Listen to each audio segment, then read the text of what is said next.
Thank you so much, Dr. Nick, for this, for the talk and for answering the questions. I will leave the other questions till the discussion session, which everyone can answer. Coming up next, it's the talk is about ethics in emergency settings. It was scheduled for the first day, but Dr. Ghayas was able to join us today. Just as an introduction, Dr. Ghayas Hussein is an assistant professor of bioethics and epidemiology at King Saud bin Abdulaziz University for Health Sciences, which is in Riyadh. He is also a member of the Ethics Review Board of MSF. Dr. Ghayas, you can start sharing your screen.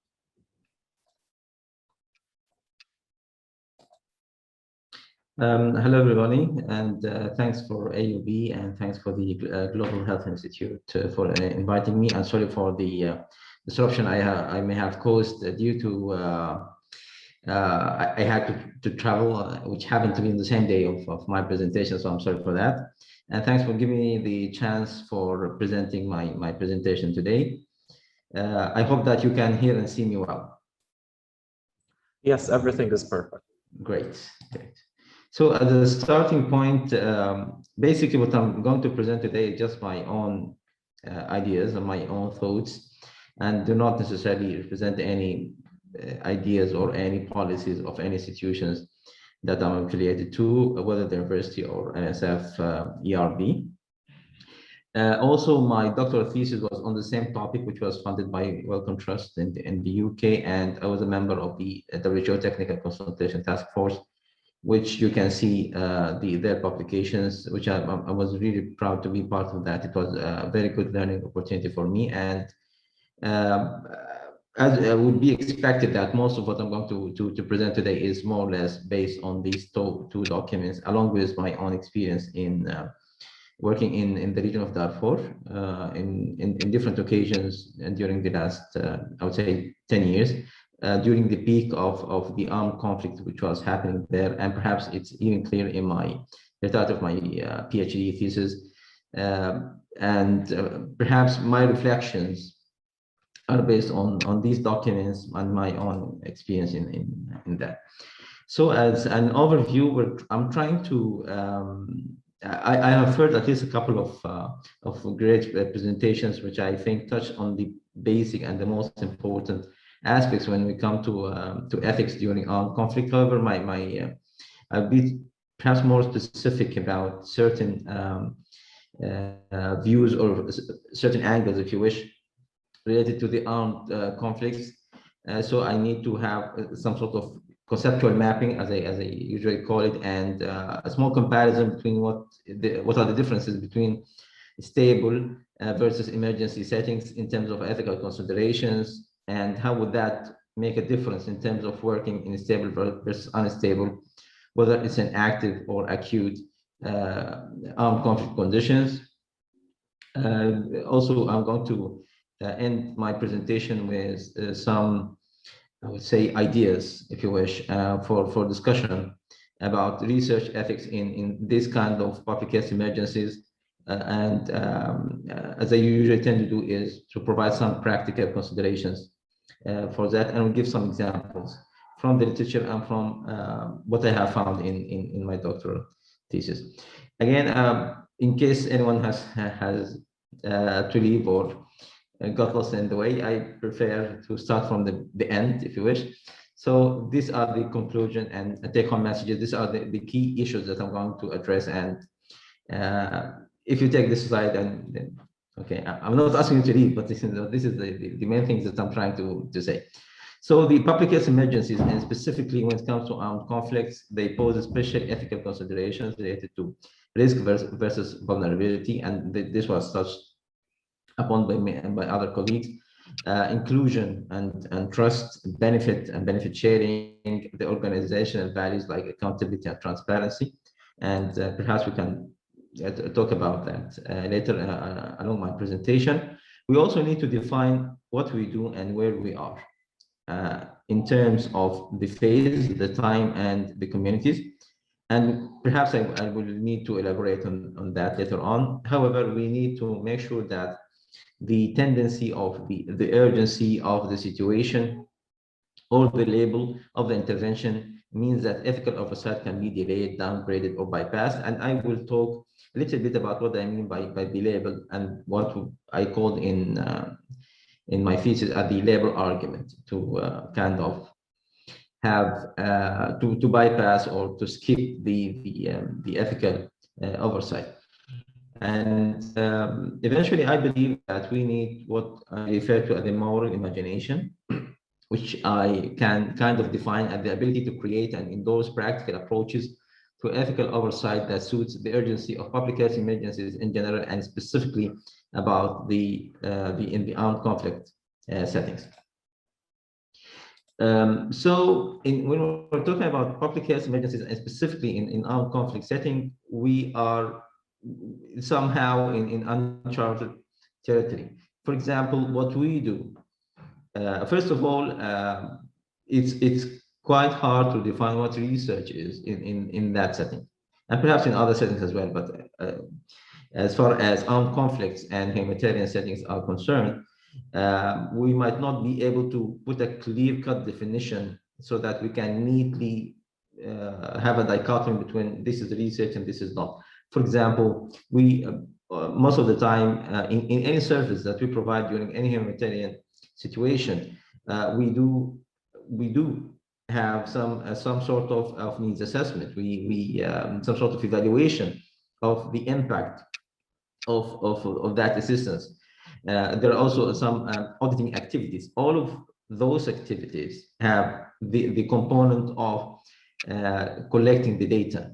Okay, and as long as we're collecting data from humans, in a way or another, we are touching on the ethical issues that are considered in research. So perhaps whatever the label is, we need to make sure that what we do is done in an ethical manner. Also, the question of who is who.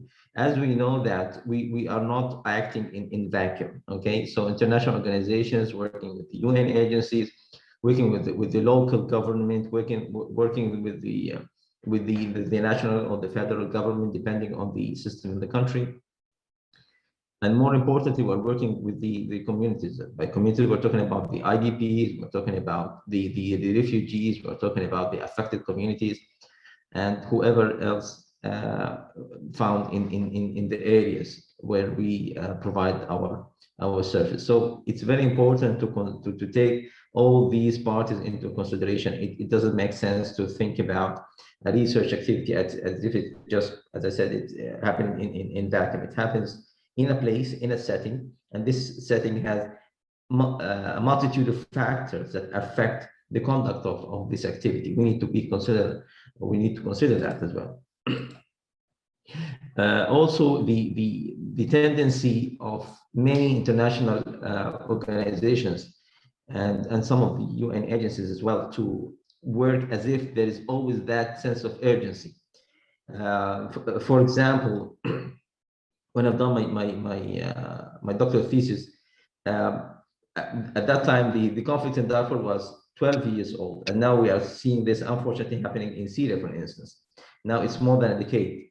So to where we are are we always working in the sense of that this is a disaster, this is a humanitarian situation that we need to deal with as an urgency? Okay, and in that sense, we try to exempt or to accelerate or to facilitate if not avoid the ethical review altogether.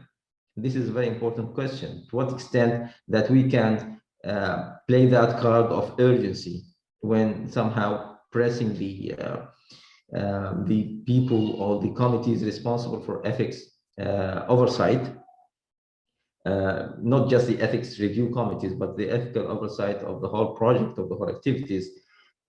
To what extent can we play this card to make sure that it is either exempted or accelerated or facilitated? And also, sometimes it's, or in many situations, we find ourselves that we're not quite sure about what we're talking about in terms of what is affecting what. For example, and we'll give some examples perhaps in the next slide about the logistic difficulties affects some of the methodological aspects, which affects some of the ethical aspects. So they are interrelated. And this is perhaps, I believe that it's very much clear in the conflict aid and the conflict and the armed conflict settings, more than even other humanitarian situations. For example, like the Ebola, for instance, or this pandemic or that pandemic. There are many differences that need to be considered. So if we're talking about the armed conflict, I believe that there are certain issues that affect the ethical standards or the ethical practice of research in armed conflict. I'm giving some examples, and I think some of them were touched on already by the other speakers. For example, one of the main issues is the issue of access and mobility. Well, I would say some organizations perhaps have, or different organizations have different standards of where they can go and how. For example, is it a no-go area, or go with perhaps 3 vehicles or 2 vehicles according to the standards. So this means that it depends also on the fluidity of the situation and the security. I don't want to mention names, but at least I can tell from experience that MSF perhaps have, I would say, more courage, if you wish, to go to places that other organizations are not so much willing or welcome to go. And this creates the issue of balance between the areas where we can have quote unquote easy access. Okay, so we go there, we assess the needs of the people there, we provide our services there. But how about the areas which are less accessible, if not accessible at all? For example, in an accessible area, we find like perhaps a dozen, 15, or even 20, or even more organizations working and providing different services in different sectors, while in the inaccessible or the less accessible areas, we find only a couple of organizations providing very specific kind of services, even with the clustering that is happening in most of the humanitarian settings. Still, we will end up by having areas which are under research and the other areas that are open research. And this also relates to the perhaps the benefit or the outcome, the benefit of this community of being part of this. The issue of vulnerability, who should we include, for example, and many examples were given by other speakers, and I don't want to repeat what has been already said, but at least we need to consider that the communities that we are dealing with, in terms of whether they are women, they are children, even the status of being an IDP or a refugee, it brings some sort of pressure on these communities and on the community, perhaps the heads of the households. They feel the responsibility to provide something to themselves and to the members of their families, which also brings the point of decision making as well.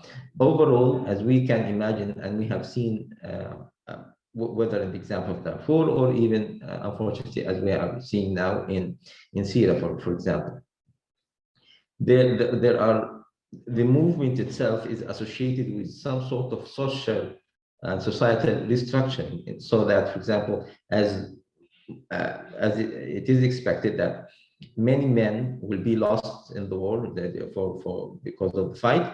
So this leaves perhaps the women and the children led by community leaders, and due to the terrible experience of being a part of an armed conflict, what happens is that people lose or perhaps become very, very, very hesitant on whom to trust. Okay, for example, if this group is affected or is attacked by this militia or that tribe or by the governmental troops at the time, so anything or anyone related even remotely to this particular group or sect or tribe could be a point of doubt. And I remember very well, at one point of time, I had to choose the research team, the data collectors and I'm sorry to say, by their ethnicity, because they tell me that the folks that we have been training at the time, they say that I'm from that tribe, and if we go to that area, if they knew that from the other tribe, I'm in danger, I could be harmed. Okay, so to that extent, and me as a researcher, we as researchers, when we go into this community, we have to knock the right doors and not just assume that we are accepted, assume that we are welcomed. And we cannot just go to the household, and I assume that all of you know that there are certain channels, and where to strike the balance between how to get the trust of the people and to respect their sense of fear and hesitancy and need as well, and to make sure not to coerce them or to put them under additional pressure or give them false hopes. Rather, it's our duty to kind of rationalize their expectations from what we do. Also, the role of the community leaders. And again, one of the main, I would say, perhaps gaps in the mainstream literature when it comes to research ethics, and specifically when it comes to informed consent, that it kind of ignores, if you wish, what the setting of the restructuring of these societies that we're dealing with. We're not dealing with independent individuals who are capable of making their own decisions. We're talking about people, mostly women and children, had to leave their homes, their places, their lands, their whatever they have. Now they are under different kind of leadership. They have to gather together in their camps most of the time to protect themselves and to make sure that and this is how they delegate, if you wish, the community leaders to take care of the benefits, or perhaps to take care of them in the broader sense. Also, as I just mentioned about the safety, and it's not only the participants, but also the safety of the data collectors. And I have a terrible experience when I was supervising in Darfur. There was a team that they were not kidnapped, but they was just trapped in a fight in one of the towns. And I had to go through terrible experience of negotiations to have them released. Fortunately, it ended well. I mean, in terms of they came out physically safe, and fortunately enough, they had all the questionnaire. It was obviously paper filled, and this brings also the issue of to what extent we can keep the questionnaires and the data that we collect safe in such an extreme situations, given that some, and again, I don't want to mention names of any organization, but some organizations are taking very much detail to the point of names, ages, specific locations for each and every individual, which could be like, I don't want to be extreme, but if it fell in the wrong hands, it could be a kill list, if you wish, especially in a conflict which is based on tribes, on this region against that region, or this tribe against this tribe, on that nation against that nation. So again, this kind of thinking, this kind of challenges we need to consider when we're talking about the research ethics during armed conflict. We're also under the pressure of urgency, so that the organizations, the international organizations, and the agencies, humanitarian agencies, they need to assess, to plan, and to act fast. However, as I said, that we have to be specific. What is the time limit that we can call this activity is urgently needed? Because I have seen organizations who've been under this sense of urgency for a decade in Darfur. And I assume that the same is happening, perhaps, I'm not sure, but perhaps the same is happening in Syria. To what extent, that how long is too long for something to keep on giving the sense of urgency? I understand this helps in fundraising, but it raises other ethical questions that we need to consider as well. Also, there's a price for knowledge, right? So, for example, and it again happened to me personally and to other data collectors, there was a very cold-blooded question which is put in one of the questionnaires about if you have lost any family member in the last 6 months, if yes, what was the reason? Okay, it's very, it should, yeah, in other settings, it would be a very routine question, perhaps a little bit sensitive about that. But what happens is we have met people having their children burned alive before their own eyes. Just imagine how traumatizing is if this uh, if this for them as well. However, again, just to which is aligned with the previous speaker, Mr. America, is that what I have found is people feel relieved telling their stories sometimes, and they feel a sense of care. People, by people, they mean the organizations coming and asking about them and collecting data. They have seen this as a sign of care about them.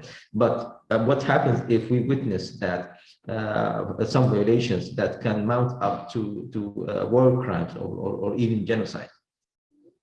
And this brings me to the point of political implications of the publications. I remember very well there was a good mortality survey that was done in Darfur 2005, 2006, which was used by the UN Security Council as a proof of genocide, and which started the whole process of the ICC and calling the ousted president of Sudan, Omar al-Bashir, to the International Court, which led consequently, by the way, to the expulsion of 13 international organizations from Darfur as a result of that, because they were part of this report. Okay, and so there is a heavy price that organizations might have. So, as we all know, that in the mainstream research ethics model is that researchers prepare, they just come up with a research question, they develop a proposal, they know the setting very well, it's calm setting, everything is kind of expected. Then they submit for the ethics review board, the IRB, whatever the name in your country is. Then the IRB or the REB or the REC review, decide, make a recommendation. The researchers revise, then send it back, then a decision for the ethical clearance. And then they conduct their study. They know when they are going to start, when they are going to end, and when they are going to submit a final report, and a happy end, kind of. Okay, but when it comes to the conflict, it doesn't work like that, right? Because there are many differences. So, for example, and because of these differences, we need to think differently, a little bit outside of the box. But I remember a nice quote by one of my great professors, Ross Opsher. He said, like, before thinking outside the box, you need to know what's inside the box, right? So I believe that we need what I refer to as the moral imagination, to think a little bit in a different way than the classical traditional way of thinking about research. So by moral imagination, I need the ability to innovate research ethics oversight system that addresses the shortcomings of the mainstream central committees-based system. So what we see here, most of the time, that there's a central body that we call the ethics committee, which is usually central in the sense that either in the capital city or in the main city or in the big university or even outside the country. Okay, so it's kind of a central work, which is committee-based, with very minimal role for the communities that we are going to do our study in. And by using novel approaches that eventually lead to the same outcome. And this is very important here to remind ourselves, is that the process of the ethical review is not meant by itself. It's not the purpose. It's just the means. Okay, it's just a tool to achieve the ethical standard, to have some sort of reassurance that the ethical standards are being met, whether it's in a research activity or for something else. Why do we need it? Because, as I've said, there are many differences in the armed conflict setting, which are completely different from that the mainstream. The mainstream is highly predictable. You can predict each and every step. However, in the armed conflict setting, it's extremely unpredictable.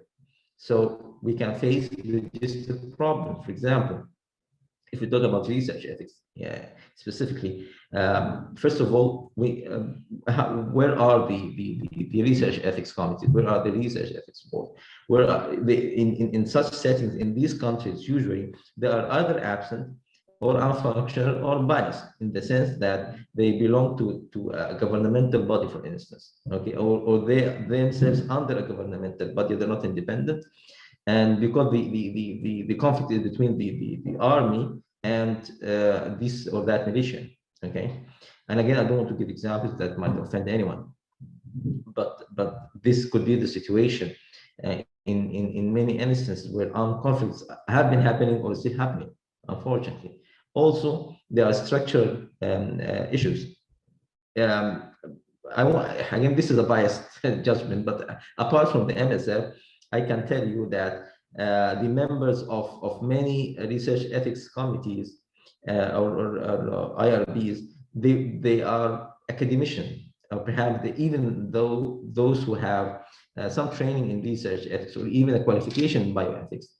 If you haven't been in the field for some time at least, they may not have the imagination or the they are following the books, they are following the guidelines. And this is another question: what kind of guidelines that we can follow, and to what extent these guidelines reflect the realities in the field.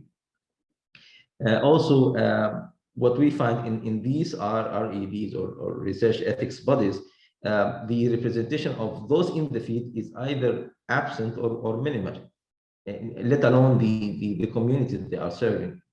They are one of the methodological challenges that we have been facing a lot when the researchers from the field, from the humanitarian setting, they're applying in the mainstream mindset of the research ethics committee is about the clinical kind of research and perhaps some epidemiological kind of research. But when we're talking about the social sciences, when we're talking about the anthropological studies, when we're talking about the qualitative studies in general, perhaps they feel less comfortable reviewing them, and perhaps they want to have them to go through the same process that they are familiar with, i.e. the clinical kind of studies. And when we come to the conceptual challenges, it's also important because when we, for example, we've been repeating again and again the 3 principles of the Bellman report or the four principles of Bouchon and Charles, with my due respect to all of them, I think they are great and they are applicable in many instances in different ways. However, to what extent we can just kind of copy paste these principles to apply them in these communities? I believe that we have to do some sort of intellectual exercise before applying them. For instance, I'll give you just one example: the concept of autonomy. We can move from the individualistic approach to autonomy, which is I, me, and myself, to a relational kind of autonomy that me becomes. And to understand how to apply to respect the autonomy of the people within their understanding of what autonomy is. Okay, for example, they have a certain process. I don't want to elaborate on that anymore. It's in full elaboration, but one of the things that I have found is that the decision, there's a quasi-democratic, quasi-parliamentary structures already in the field in these communities. So we should show some respect for that. So I'll give you now some examples of how to use what kind of novel review approaches. For example, electronic submissions and adjusting the balance between in-person and electronic communications. By the way, these are taken from the WHO technical report that I referred to at the beginning. So what I'm saying here is, and well, thanks to COVID, that is one of the good things that we come up from that pandemic, is now we are more used to meet remotely and quite efficiently as well. So the use of emergency repositories of pre-screened protocols. I'll give you, for example, you in the humanitarian setting, you know what kind of studies that you are going to conduct in which kind of humanitarian situation, right? If this is an armed conflict, I'm going to do this and that. If this is, for example, a famine, if this is a pandemic, I'm going to do this and that. If this is an outbreak, I'm going to do this and that. So you know what kind of studies that you're going to do. So what we suggest here is that you prepare the proposal, kind of a template, if you wish, so that you submit it for review, and they are kind of pre-screened. So the research ethics committee are kind of have seen them, they have approved them as blank, if you wish. Then we add the details, and this would accelerate a lot. I believe that it will accelerate the process of review. Also, we can create a special emergency research ethics committee. For example, we don't have to refer or depend on the existing mainstream systems. We may think about having perhaps other new research ethics in the region where the problem is happening, or at the national level of the country, if it is allowed. Also, it is important to rely more on retrospective on prospective ethics review.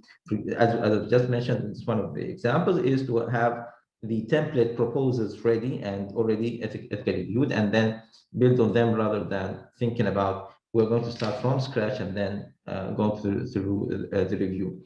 One of the approaches that might be challenging, and many colleagues, I believe, in the research ethics arena will not be comfortable, is review as you go. Because sometimes the situation is too pressing to have a full detailed proposal submitted at one time. So what could happen, and this is in very extreme situations, that a part of the proposal is prepared, submitted, approved. When the other part is ready, then it is reviewed, approved, and so on. And we can, it's a matter of iterative process rather than a one phase, one step, one point kind of review. And again, sometimes it's really useful not to do the study altogether, because what we have seen that many studies are being repeated on the same population, and there are publications on that, by the way, which basically some communities have been surveyed for the same indicators more than 5 times in 3 months. Why should that happen? Okay, if, for example, there are kind of database, and I think you are aware of these. This is just 2 examples that helped me a lot in my study, which is a CRED based in Brussels, Belgium, and Relief Web, which rely on the contribution of the international organizations working in different humanitarian settings on sharing the results of their surveys. So, to conclude, and this is like the take-home message that I want to conclude with. First of all, the core question is that of ethical practice, not formality. It's very important to tell us, ourselves, our colleagues, our volunteers, our interns, whoever in our organization, that research ethics is not a formality, it's not a process, it's not just like those boring guys sitting there in their ivory tower telling us what to do and what not to do. It's very important to understand that this ethical practice is not just about research, it's about each and every thing that we do in the communities that we are serving. So this is very important to put ethics in its larger or the bigger context, if you wish. The second point that I'm trying to emphasize again is it's changing the label does not make it ethical. For example, if you are aware of a study or a data collection activity, okay, and you know, if you describe this data collection activity with the intention of bringing some knowledge to act upon, if you call it research, okay, or study, then it should go to the IRB, it should go to the research ethics committee, which kind of wastes your time. So, well, how to play around it? Okay, it's not a research, it's just a needs assessment. Oh, really? Oh, thanks. And by that, they think that they can bypass or facilitate or accelerate the process, if not bypassing the whole thing altogether. And I think this is not a, it betrays the cause, right? I believe so. First of all, we need to be prepared early, and I believe that, and I have seen that. I have seen plans, even biennial plans, for many agencies working in humanitarian settings, and they have clear budget for certain studies to be done at this time of the year in that region, and this time of the year in that region, and so on and so forth. So why do they have to wait until it's really, it's almost like 1 week and 2 weeks to go, and then they apply for ethical approval? Okay, so I believe that as long as you know that you have something that is happening in 6 months or in a year or so, given that it allows, okay. And as I said, now most of the armed conflicts are not happening yesterday. They didn't start last week or even a year ago.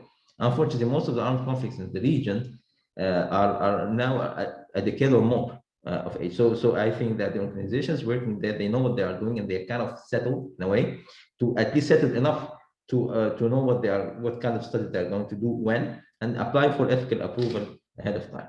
So we need to be ready, as if you have prepared the budget, you have prepared the logistics, you want to prepare the ethics as well alongside. Train your staff on research and humanitarian ethics. This is very important as well, to train the staff on research ethics, humanitarian ethics, and to make them familiar. However, we have to be very careful that this training does not make them eligible to be your ethical review body. And they are not alternative, because by definition, it should be a third party, an independent body. And for the record, I'm sure that all of you, most of you, if not all of you, know this piece of information, but the MSF ERB, the Ethics Review Board of MSF, is an independent body. We have no affiliation whatsoever with MSF. Some of the members used to be working for MSF in this region or that region. However, the body as it is, by definition, is an independent body, because we are not affiliated to MSF in any ways. So we have to be careful about that. Yes, train your staff on research ethics, humanitarian ethics, but when it comes to ethical review, this should be done by an independent body. If you wish, you can train your staff to revise perhaps other organizations, and other organizations are going to review yours. But again, this is not a good practice, or not, at least it will be problematic in a way, because there is a clear conflict of interest here. We work for the affected communities, okay? Reflect this focus in the guidance, inclusiveness, and in the process. In the guidance, make sure that the ethical guidelines that you are using are reflective of the values, the moral values of the communities we are serving. First, we have to be inclusive as much as possible, in terms of we're not just thinking about the affected communities, the IDPs, the refugees, as we are doing research on them. How about moving, and I think this is a trend now, is moving from research on participants to research with participants. And I think it's very, very important. And again, I'm saying this from my experience in my doctoral project, is that I felt like a depth and wealth of knowledge that I couldn't come up with if I've done this work with quantitative methods alone. Also, the process itself should respect the structures of the communities which we are serving. This is very important. Remember that what I'm trying to say here is we need to change the process, not the standards. In other words, when we're talking about an ethical review, and instead the ethical review in the standard ethical review takes 3 to 6 months, we're talking about 3 to 6 weeks, and sometimes even shorter than that. What we are shortening here is the process, not the standards. We're not playing around the standards. We're just achieving the same ethical goals, the same ethical standards, but we're changing the process to cope with the urgency of the humanitarian setting, especially when it comes to an armed conflict. And this is what I have for today. And thanks again for having me. Thank you. Thank you so much, Dr. Ghayat, for your presentation. I guess we will answer the couple of questions that were already posed before, and anyone from the panelists can jump in. So the first question is, still a role after IRB research approval for data validation. So after data validation, I assume, is there a role for IRB or another committee or subcommittee for data validation?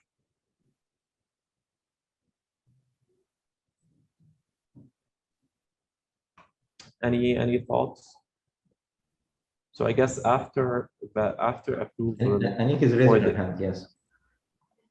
Yeah, I'm raising my hand because I think I can answer part of it. Please go ahead. There are data monitoring boards in a number of research, particularly when it comes to clinical research. and particularly when you are involving experimental, so non-validated products, then, but not only, then some of the research which composes a lot of risks would include a data monitoring board, which is independent people from the research. They are nearly always very prestigious people from university who will look at the data and define whether or not the study should continue as it is, or whether the study is constituting too much risk for the patient. So it's not really a validation of the quality of the data. It's more looking at the data and seeing whether there is too many risks involved for the patients. And other than that, I'm not aware. Great, thank you so much. Another question, and this is again, I think for everyone, maybe Dr. Arawi talked a lot about this point. The question is it time that we expand the 4 biomedical principles to include human dignity, solidarity, and care ethics? Since the 4 principles do not cover all aspects, especially in conflict zone research. So thank you. I think this question was raised by Dr. Amal. Yes. It's a very interesting question, but my answer is going to be a little bit maybe bold. I never stick to the biomedical principles established by Beecham and Childress, and I don't think we should. And indeed, even their principles include some sub-principles. Now, a good resource would be to read Pellegrino's book on the virtuous physician. It is always important to, as I said in one of my talks, it is always important to be able to sift principles and to add new ones as they arise, because nothing is static, everything is dynamic. So I assume, and I would like to believe that they are included anyway, but not many people do talk about them. I don't know if I answered you, Amal. If I may add. Sure, go ahead. Something. Thanks, Amal, for the question. It's a really great question, and thanks, Talia, for that. I can tell you from the project that I was involved in that the principle of trust was given a huge importance and significance. Trust, the ethics of care, and other principles need to be explored as well. But I believe we need to do this through the involvement of the communities, the affected communities. It's not the matter of an academic philosophical exercise only, but I believe that we need to go to the communities affected by the conflict and in which this research is happening, to ask them, to explore with them, if you wish, what are the ethical standards they want, or they want to include, in addition to the or in alternatively to the 4 principles, on what these 4 principles mean to them. What does, for example, I get the example of autonomy, moving from individualistic autonomy towards the relational autonomy. Thank you. Thank you, Dr. Ghayas. Dr. Talia? First of all, nice to see you, Ghayas. It's been a while. Second, yes, I would like to refer to a title that people found alarming at the beginning when I said we have perhaps a moral obligation to challenge universal regulations and principles. And this is indeed where we need to challenge them by including such principles. And I will add the idea of moral imagination. This is where we need it. And moral courage. So the answer is a big yes to Dr. Amal. Okay, thank you so much. Any other questions from the audience?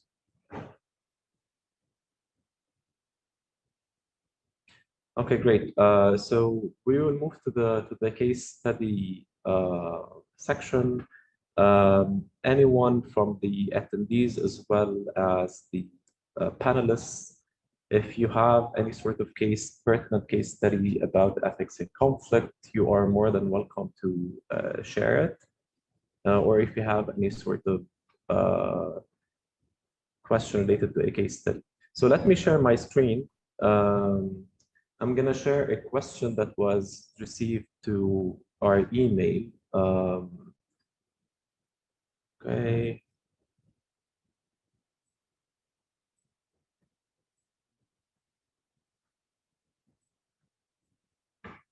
Okay, so can you see my presentation? I hope so.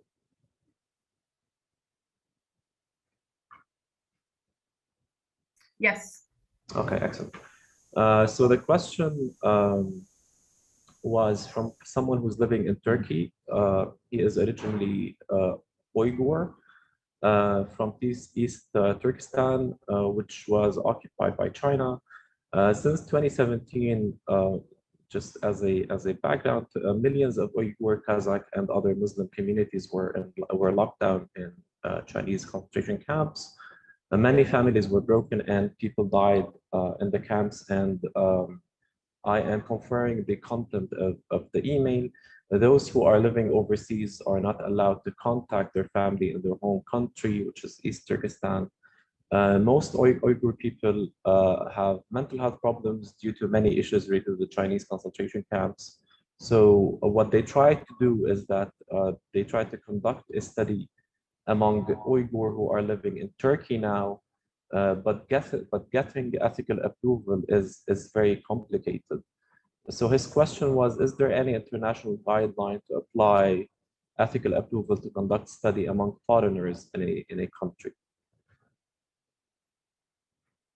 So if I may, this Sure. is very similar to concerns we have about people in Gaza and not being able to access those people in Gaza, even by their families. Ideally, there are, let me put it that way, there are no international guidelines, as far as I know, that forbid anyone of going and doing such research. Case in point would be all kinds of international research. So I'm not sure, and maybe my colleagues can enlighten me more. So I'm not sure why, based on what guidelines was the approval denied. So maybe that's where we look. We need to that's where we need to concentrate.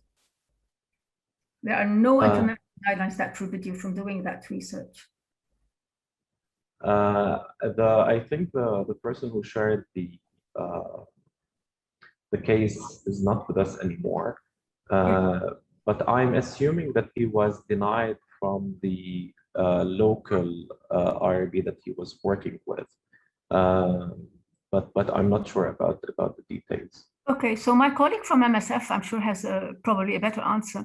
But I think such denials are not scientific denials, really. They might be due to bias, or they might be fear of producing knowledge that no one wants to know. But again, I'm not there, so I don't know what exchange took place between them. I don't know what papers were presented, so I cannot really answer it in all clear conscience. Okay. Great. So any other case or question from the audience or panelists? Okay. So I will move on just to basically focus a little bit on the takeaways from this workshop. The team at GHI tried to pick up some of the interesting things that were said in the talks, and to really try to more or less summarize the main takeaways. The first section was about the ethics of research in regions of protracted conflict. And really one of the most interesting things to say was that research or research participant in conflict is really different. And just reading about it, or maybe a lot of people watch videos about it, is not enough. You need to be there and you need to understand the context much better. As a conclusion, healthy relationship should be present between researchers and participants based on communication with respect, empathy, respect, autonomy, and lifestyle, and giving enough time to debrief about the scope, nature, findings of research, and its potential dissemination. The second topic was about research ethical approval, which was delivered by AUB IRB. And really the message was that IRB reviews the conduct of research and projects, project rights and safety of all human subjects. It is essential for IRB approval to determine the purpose of the study hypothesis. Participants can send documents, study material, and dissemination of results. So whenever you're applying, make sure that those things are exist in your application. Then it was about research dissemination in conflict settings, and this sentence was rang a bell to me because really research dissemination is the difference between rhetoric and reality. And this is important to stress on again and again. And dissemination is not just making the work public or publishing it. It's the process that involves working with multidisciplinary team in order to define clearly the messages, identify the audience and platform, as well as choosing the right tools. Then Dr. Rayaf talked about ethics in emergency settings.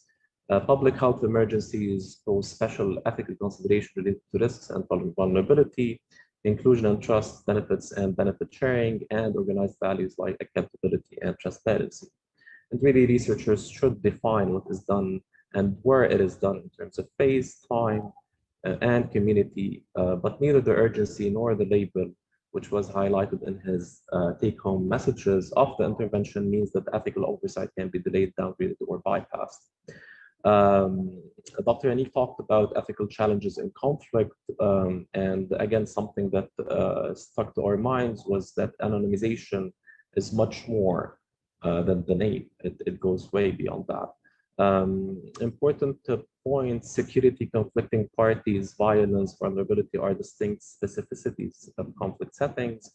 In this context, it is highly important to address benefit risk balance, emotional distress, loss of dignity, mitigation, privacy, data validation, appropriate use of findings, and a reduced scope of informed consent for research performed in conflict areas.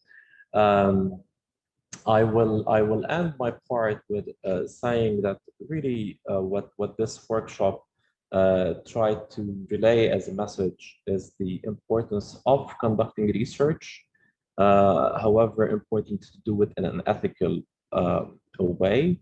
And one thing to stress in our region is that there's a lot of local institutions that already have an ethical review board set. However, the collaboration should not be for the purpose of getting the ethical review or the ethical approval. It should be for the purpose of, for the scientific purpose and benefit of the society. As GHI, we are really happy, and we extend our hand to the NGOs to work together, and not just at the ethical approval phase, at any stage of the research, whether it's from the conception of the research project to providing technical support, to dissemination, and obviously to the ethical approval. What I want to say is that at GHI, we have a program called the Conflict Medicine Program, which really deals with medicine and health when it pertains to conflict settings. And I'm more than happy to get your emails in that regards and collaborate on projects from the region. I will stop sharing. I think Dr. Talia is still with us, so I will leave the last words to Dr. Talia. Oh, okay. So my last word would be actually, first of all, to thank you very much, Dr. Zahi, for a wonderful summary or wrap up, and for moderating a really beautiful workshop. And I think my colleague agree with me. The panelists and the audience and the questions were fantastic. Maybe the last statement is we live in unusual times, unpleasant times, particularly in this area of the world, particularly with the economic situation in Lebanon, the wars in Yemen, Libya, Gaza, Iraq, Syria, and what have you. But we need to keep faith. We need to have moral courage and to continue to do things the way they ought to be done and hope for the better. Like on a positive note. Absolutely. Thank you so much, Dr. Talia. Thank you so much Thank for the you. panelists.